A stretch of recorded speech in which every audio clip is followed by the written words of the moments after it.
தமிழக மக்களுக்கு புதிய முதலமைச்சர்.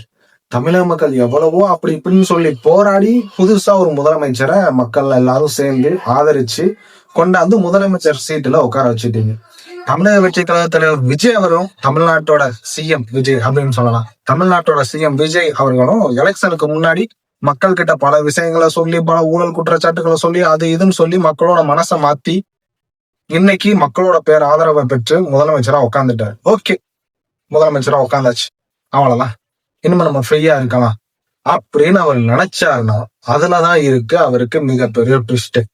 இனிமே அவரு நினைச்சா கூட ஃப்ரீயா இருக்க முடியாது.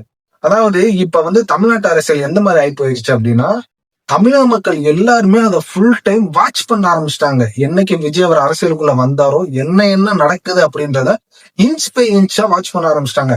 எக்ஸாம்பிளுக்கு நான் உங்களுக்கு சொல்றேன், ஒரு கிளாஸ் ரூம்ல ஒரு 100 ஸ்டூடெண்ட்ஸ் எக்ஸாம் எழுதுறாங்க. ஒரு டீச்சர் அவங்கள இது பாக்குறதுக்கு வாட்ச் பண்றதுக்கு இருக்காங்க அப்படின்னா அந்த ஸ்டூடெண்ட்ஸ் கொஞ்சம் ஃப்ரீயா தான் இருப்பாங்க. ஏன்னா அந்த அளவுக்கு ஸ்ட்ரிக்டா இருக்க மாட்டாங்க.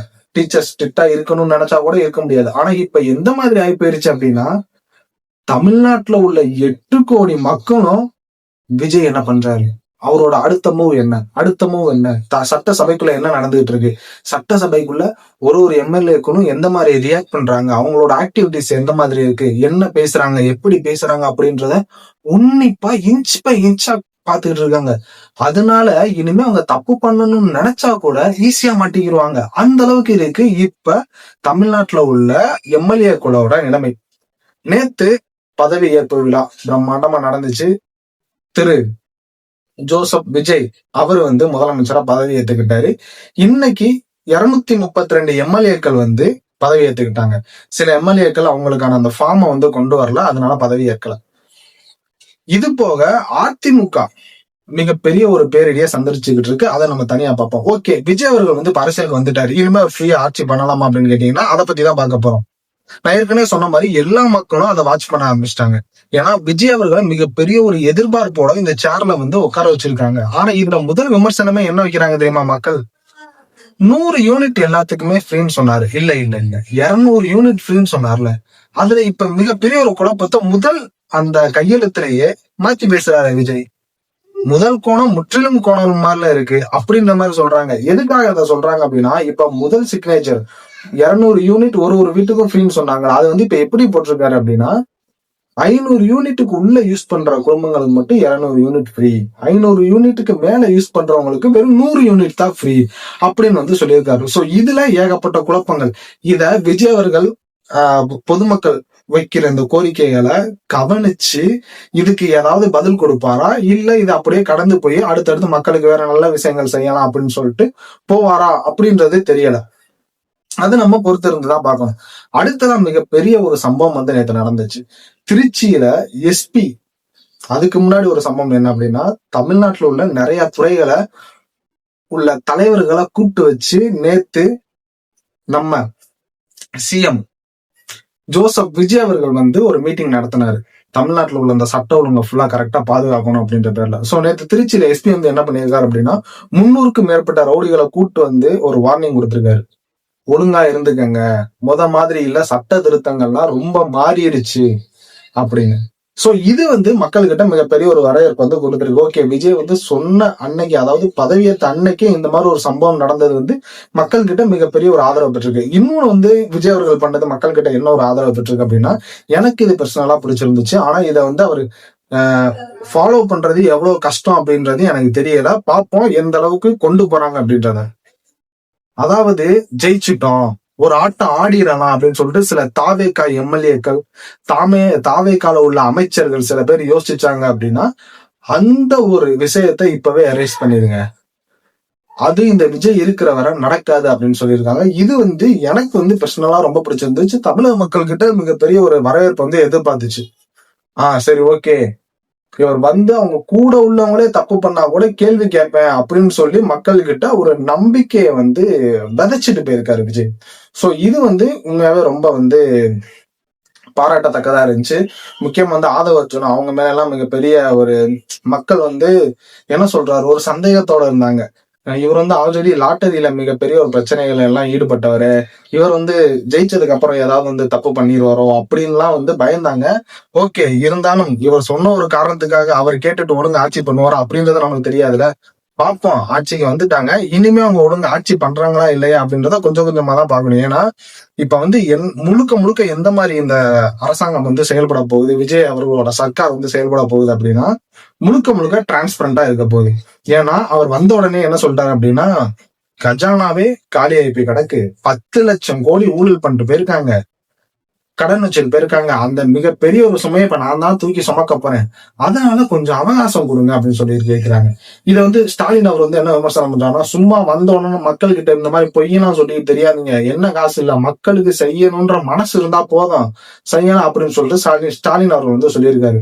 எனக்கு வந்து நான் வந்து மக்களுக்கு ஏதாவது செய்வேன் செய்வேன் செய்வேன் செய்வேன்னு சொல்லிட்டு மக்களை வந்து என்ன சொல்றது, மக்களோட ஆதரவை வாங்குறதுக்காக மக்கள் கிட்ட பொய் சொல்லி மக்களை ஏமாத்தி நான் உங்களுக்கு செய்யறேன்னு சொல்றதை விட உண்மையாவே நம்ம நிலைமையோட அதாவது இப்ப தமிழ்நாட்டு மக்கள்லாம் ஒரு குடும்பமா நினைச்சுட்டா நம்ம குடும்பத்தோட நிலைமை இப்ப இப்படிதான் இருக்கு. எனக்கு இதெல்லாம் சரி பண்றதுக்கு கொஞ்ச நாள் அவகாசம் கொடுங்கன்னு கேட்கிறாரு. கண்டிப்பா கொடுக்கணும். அதுக்கான காரணம் என்ன அப்படின்னா, இப்பதான் அரசியலுக்கு வந்திருக்காங்க. சில பேர் சின்ன சின்ன விஷயத்தெல்லாம் இவர் என்ன இதை பண்ண தரல, இவருக்கு என்ன இதை பண்ண தரல அப்படின்னு சொல்லிட்டு விமர்சனம் பண்ணக்கூடாது. புதிய அரசியல் வேணும்னு சொல்லிதான் புதுசா ஒரு நபரை கொண்டு வந்திருக்கீங்க. அவரு சினிமால இருந்து அரசியலுக்கு வந்திருக்காரு. சோ கொஞ்சம் கொஞ்சமா தான் கத்துக்குருவாங்க. இந்த 5 வருஷம் அவங்களோட ஆட்சி, சில பேர் எல்லாம் என்ன நினைச்சிருக்காங்க அப்படின்னா 5 வருஷம் அந்த ஆட்சி கண்டினியூ ஆகாது அப்படின்லாம் நினைச்சிட்டு இருக்காங்க. எனக்கு தெரிஞ்ச அதுக்கெல்லாம் வாய்ப்பு இல்லைங்க. இவ்வளவு தூரம் வந்தவங்க இனிமேலாம் சான்ஸே இல்ல. எப்படியும் புடிச்சு இழுத்து உட்கார வச்சுருவாங்க. திமுகல உள்ள அந்த கூட்டணி கட்சிகள் உள்ள எம்எல்ஏக்கெல்லாம் பிரிஞ்சு போனாலும் பின்னாடி செங்கோட்டையன் பெரிய ஒரு வேலை பார்த்துட்டு இருக்காரு. என்ன வேலை தெரியுமா? அதிமுகல இருந்து சில எம்எல்ஏக்களை தூக்கிட்டு இருக்காரு இங்க ஆதரவு கொடுக்க. எதுக்குன்னா பேக்கப்க்கு, இம்பாக்ட் பிளேயர்ஸ் தேவைப்படும் அப்படின்றதுக்காக பேக்கப்க்கு ரெடி பண்ணிட்டு இருக்காங்க. அதனாலதான் நான் அப்பவே இந்த வீடியோ ஆரம்பத்துல சொன்னேன் பாருங்க, அதிமுக வந்து கொஞ்சம் கொஞ்சமா உடஞ்சுக்கிட்டு இருக்குன்னு.